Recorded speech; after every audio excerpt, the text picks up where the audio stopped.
friends, welcome back to our channel. This is Santu. My channel name is Santu24 Easy Grammar Tips. Please subscribe, like and share. Okay, today my topic is మన tenses ఏవే వీటికి active voice and passive voice apply చేయాలో చూద్దాం. Only 8 టోటల్గా మనకి 12 tenses, 8 టెన్సెస్కి మాత్రమే active voice passive voice apply చేయొచ్చు. అవి ఏంటంటే ఇక్కడ చూడండి. Simple present tense, next present continuous tense, present perfect tense, simple past tense, past continuous tense, past perfect tense, simple future, future perfect tense. ఈ 8 టెన్సెస్ కి మనం active voice and passive voice apply చేయొచ్చు. ఓకేనా? First కొన్నిటికి examples structures చూద్దాం. Active voice నుంచి passive change అయ్యేటప్పుడు ఏమేమి చేంజెస్ వస్తాయో చూడండి కదా. ఫస్ట్ సింపుల్ ప్రెజెంట్ టెన్స్ చూడండి. ఇది స్ట్రక్చర్ ఏంటి యాక్చువల్గా? Subject, verb 1, object. ఓకేనా? దీన్ని ప్యాసివ్ వాయిస్ సింగులర్లో ఉన్నప్పుడు is plus V3 are plus V3. ఓకేనా? ఇప్పుడు చూడండి, ప్యాసివ్ వాయిస్లో మారినప్పుడు ఇది ఎలా చేయలేదు. ఇది యాక్టివ్ వాయిస్లో ఇలా ఉంటే ప్యాసివ్ వాయిస్లో మారేటప్పుడు for example I drink milk ఉంది యాక్టివ్ వాయిస్లో. ఇది మనం ఏం చేసినాం? Object subject place, subject object ప్లేస్లకి బై అనే ప్రిపోజిషన్ అన్నాం కదా, అట్లనే మార్చుకోవాలి. V3 ఓకే, బై అనే ప్రిపోజిషన్ ఇలా చేయాలి. ఆబ్జెక్ట్ నెక్స్ట్ సబ్జెక్ట్ ప్లేస్లో ఈ పర్సన్స్ ప్రొనౌన్స్ ఉన్నప్పుడు అటు వెళ్ళేటప్పుడు me, I, me, we, us, next he, him, she, her, we, us అలా చేంజ్ అయితే అని చెప్పినాం కదా.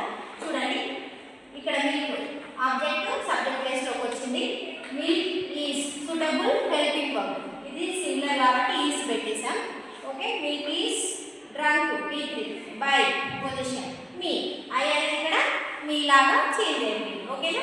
ప్యాసివ్ వాయిస్ యాక్టివ్ వాయిస్ ఏమో I drink milk, passive voice ఏమో milk is drunk by me. డ్రింక్కి V3 డ్రంక్, డ్రంక్. ఓకేనా? ఇర్రెగ్యులర్ వర్బ్ అనమాట. నెక్స్ట్ ప్రజెంట్ కంటిన్యూస్ స్ట్రక్చర్ చూడండి. Subject am, is, are plus V4 verb 4 plus object. Active వాయిస్లో ఉందనుకోండి structure ఇలా. మనం ప్యాసివ్ వాయిస్లో మార్చేటప్పుడు is plus being plus V3 ఇలా చేంజ్ అవుతుంది ప్యాసివ్ వాయిస్లో స్ట్రక్చర్. ప్లూరల్ ఉంటే ఈజ్ ఆర్ బీయింగ్ V3 ఇలా అప్లై చేయాలి. ఓకేనా? ఫర్ ఎగ్జాంపుల్ చూడండి, వి ఆర్ ప్లేయింగ్ క్రికెట్ అని ఉంది. ఓకేనా? వి అంటే ప్లూరల్, ఆర్ వచ్చేసింది, ప్లేయింగ్ V4 ఇది ఆబ్జెక్ట్. ఓకేనా? యాక్టివ్ వాయిస్లో ఉంది. దీన్ని ప్యాసివ్ వాయిస్లో మార్చేటప్పుడు క్రికెట్ ఈజ్ ఇది ఆబ్జెక్ట్ సబ్జెక్ట్ ప్లేస్లోకి వచ్చింది.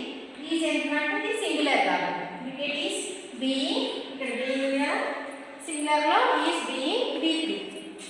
ప్లేయింగ్కి V3 అంటే played V3. Okay, by preposition us. Okay, us ఎందుకు? బి వచ్చినప్పుడు అది ప్యాసివ్ వాయిస్లో చేంజ్ అయ్యేటప్పుడు ఆబ్జెక్ట్ ప్లేస్లోకి వెళ్ళేటప్పుడు ఏమైతే అస్ లాగా మారిపోతుంది. ఓకేనా? Next present perfect tense structure చూడండి. Subject have or has plus V3 plus object. ఓకేనా? ఇక్కడ హ్యాస్ వాయిస్లో మారేటప్పుడు హ్యాస్ బీన్ యాడ్ అవుతుంది, V3 ఉంటుంది, ఆర్ హ్యావ్ బీన్ V3 అండి. ఓకేనా? ఫర్ ఎగ్జాంపుల్ చూడండి, ఐ హ్యావ్ డ్రంక్ మిల్క్ అని ఉంది. ఇది యాక్టివ్ వాయిస్లో ఉంది.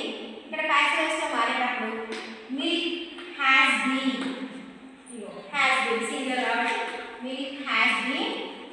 డ్రంక్కి V3 డ్రంక్ V3 కాదు, V3 బై ఐకి మీ. ఇక్కడ ఐ ఉంది కాబట్టి మనం ఇక్కడ ఆబ్జెక్ట్ ప్లేస్లో మారేటప్పుడు మీ.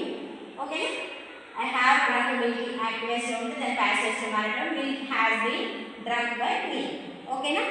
ఓకే ఫ్రెండ్స్, ఇంకా ఇవి 3 అయిపోయినాయి. ఇంకా మనం ఇవి ఉన్నాయి కదా 5 ఈ టెన్సెస్ గురించి నెక్స్ట్ క్లాస్లో మీకు డీటెయిల్గా ఎక్స్ప్లెయిన్ చేశాను. Okay, thank you for watching my video. Thank you friends.